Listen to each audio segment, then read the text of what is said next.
Welcome back, everyone. We're here backstage of a huge mindset and real estate training event, so you might hear some screaming in the back. Good. Cheers for everything, right? For all of the ROI that's being created. Today, I'm here with Dolf de Roos, none other than the commercial real estate king. And we're going to talk to him about something a little bit different. We're going to talk to him about some lesser desirable investments, some things where he's failed or lost money. And Dolf, do you have any war stories about losing a battle? Or Oh gosh, lots of battles that I've lost. And success is not a never failing, but it's in rising every time you fail and going at it again and again and again, because we do learn from our mistakes. And Einstein is credited with saying, "He who has never failed has never tried anything." And I think one of the things that signifies my life is I've had lots of failures, lots of things that sometimes I'd rather not even think about. But I think they've also helped shape me and put me on a path to figuring out how would this work.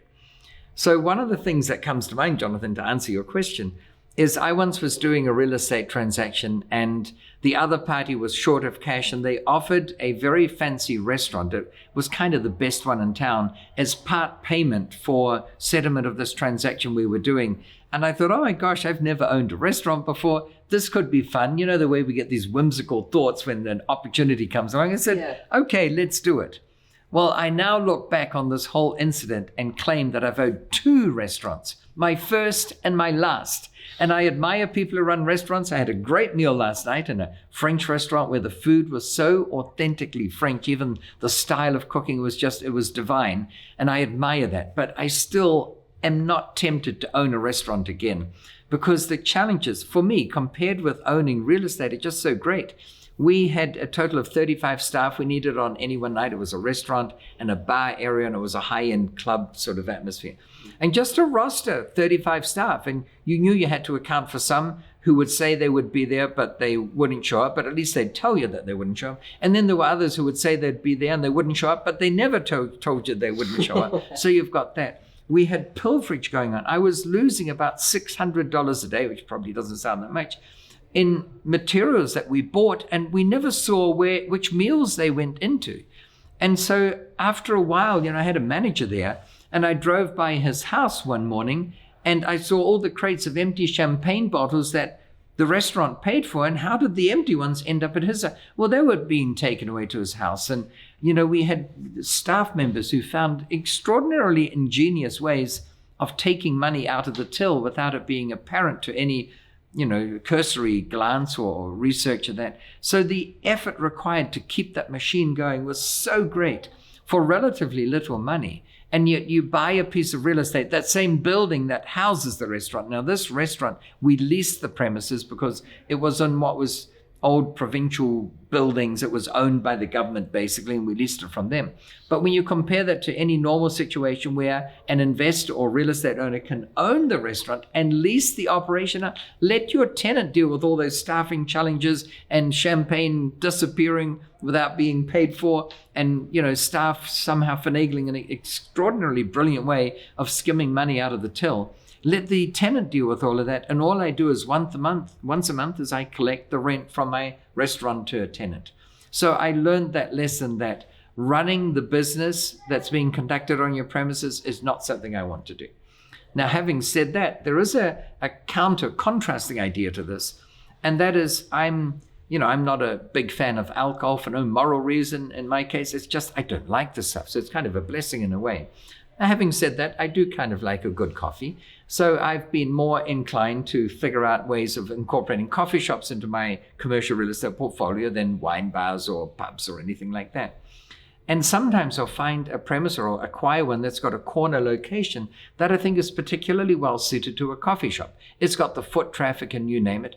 On one occasion, I had a thrift store that was leasing premises at $12 a foot. The lease came to an end and they didn't really want to extend it, and I didn't want to talk them into it because I thought it was a great location for a coffee shop. So we got a coffee shop in, and the rent went from $12 a foot to $25 a foot, which is more than a doubling. And therefore the value of the building, at least that portion, more than doubled. But at one stage, I had a premise that I thought would make an ideal coffee shop. And I advertised for tenants, and after 3 months, I couldn't get any. I thought to myself, I'm losing money on this. And then I had a fit of inspiration. I thought, I'm going to start a coffee shop. So I bought the equipment, the cutlery and the crockery and the tables and the chairs and the barista machine and the fridge and the milk and the coffee beans and the sugar, and you named it. And I advertised for staff, and I got this whole thing up and running. And after 3 months, we had a really good business going along. And in case you're thinking I had this lifetime ambition of running a coffee shop, I didn't mind it, by the way. I enjoyed the role of Chief Quality Control Officer. In other words, I had to taste them at least once a day to make sure quality was there, of course. But my aim was not to run a coffee shop. My aim was not even to make a profit by selling it. But I did sell it. And I think my all-up cost to start this coffee shop was about $25,000. And I sold the business for $35,000. So there was a $10,000 profit in it. Not bad. But that, again, is not the reason why I did it. The reason why I did it is I wanted a long-term lease from a coffee tenant in there. And I sold the business with a 5-year lease in place. And with the 5-year lease, with the rental they were paying, the value of the building went up enormously. So sometimes realizing that an operation like the restaurant is not something I want to be in, it still sparked the idea that I could use some of the skills I learned there, because I did learn a few things about how to run a food and beverage type operation. And it can help you achieve the next thing. So in summary, I would say on this topic is never see something that didn't work as an abject failure and you're a mental scum of the earth because you got involved in something that didn't work. It's not even a reflection on the restaurant industry. It's more a reflection on me, because there are plenty of restaurants that work really well. There are plenty that go under, but that's also the nature of the business. They tend to come and go. And of course, the real estate that houses these things that come and go, it's still there generating rental income. So even if you have a failure like my restaurant enterprise, I learned things from it that I could use in a different way. Buckminster Fuller would say in a processionary way, an unintended consequence, if you like, is that I learned how I could run a similar operation and then sell it off and have a long-term tenant. That's incredible. Wow. And so I guess, yeah, like you said, like it doesn't reflect on the nature of the business, but like the business that you choose to focus on is commercial real estate, and that is what you've mastered. And what I think is crazy is even in this instance where it was a high-end restaurant, you still were losing $600 a day just from random stuff, which adds up to $18,000 a month, which ends up being a huge deal. Are there any other investments that you've made that you wish you wouldn't have, or I don't know, any stocks or any Bitcoin or anything? I don't know. Well, my pattern is that I tend to make money in real estate and then I get seduced into doing all other manner of things. I nearly got talked into buying Bitcoin. In fact, it was last December, and just to give it perspective, Bitcoin had reached its highest point ever. From memory, it was $68,000. And all these friends were telling me that it's going to hit 100,000 by the end of the year, and that it's probably going to do 1 million a year after that. And Dolf, you're not in Bitcoin, you're such a smart guy, why didn't you do this? And I nearly pulled the trigger on it. And I was running an event in Florida. It was a 5-day event, and I was so busy running this event, I never kind of got round to it. And, thank God I didn't, because within, I think it was a month, it crashed, and it's now hovering at around 20,000. And I know, we're recording this in a finite time, right? It's October of 2022 right now. And it could well be that a year from now, Bitcoin's going to hit $2 million. And they said, you should have bought it at 68,000. But as of right now, I'm happy that the Bitcoin that I didn't buy has done what it's done. Whereas the money I've got in real estate, it's been chugging along. Real estate tends to go up linearly, not regularly, not monotonically, as the mathematicians would say. It's not a straight line, it's a squiggly line. But over time, it tends to go up to the point that you cannot find a 10-year period in history in this country where the value of real estate at the end of 10 years has been lower than at the beginning. I love that. And in general, it goes up on average at 9% a year. But as I said, Jonathan, I've got these ways of beating the average. 9% is the average in this country. There are cities and towns and states that are way below average, and that means there are other cities and towns and states that are way above average. I live in Phoenix, Arizona, and people say, well, you must invest in Phoenix because you live there. And they get it wrong, Jonathan. I choose to live in Phoenix because I want to invest there. It's been the fastest growing city by many measures, along with Las Vegas, Nevada, for the last 50 years, not 50 minutes on the screen of some stock trading platform, 50 years. Would I bet my life that it's going to be number one again next year? No, not my life, but I'm willing to bet some of my money. And in general, it's so easy to find which areas go up faster than the average. So yeah, I think it's so easy to make money in real estate and so risky with all these other volatile things. Crypto is one, but even certain kinds of business. Mm-hmm. And you know what's interesting about that is I think it was Warren Buffett that says the biggest risk is what you don't know.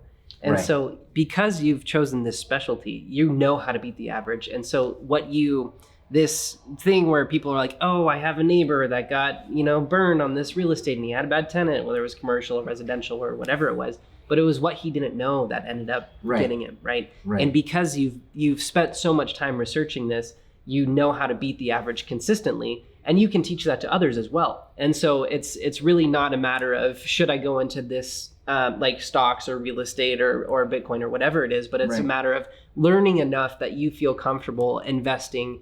You wouldn't put $10 in what you wouldn't put $1 million in. Correct. So, Correct. And there's another interesting observation, and that is I used to shoot videos long before TikTok existed. In fact, long before YouTube was around. We used to have cameras not on silicon, but we used to have mini DV, which is tape that you have to rewind before you can play it. And I travel a bit, as many of you know, and I was in Tokyo, Japan, in Akihabara, a suburb, on a particular location, and I shot a video there. And next to me, there was a store that sold Walkman. Now, some people probably don't know what a Walkman is, but it was a cassette player. That's how we used to listen to music at the time. The cassette would come to the end. You'd either have to pull it out and twist around. Some new ones had auto reverse, but it was all clunky, and you couldn't carry much music around with you. And then 10 years later, I was back on that same location. I thought, hey, I'll shoot another video here. It was visually a stunning location with all the lines of zebra crossings and overhead railway lines and streets and you name it. And Walkman were out of fashion. It was now MP3 players. And that was the craze for a while. And then I was there last year and they had an anime shop with, my point is, all the operators of either the Walkmans or the MP3 players, they went out of business. At least I presume they went out of business. They're certainly not selling them anymore.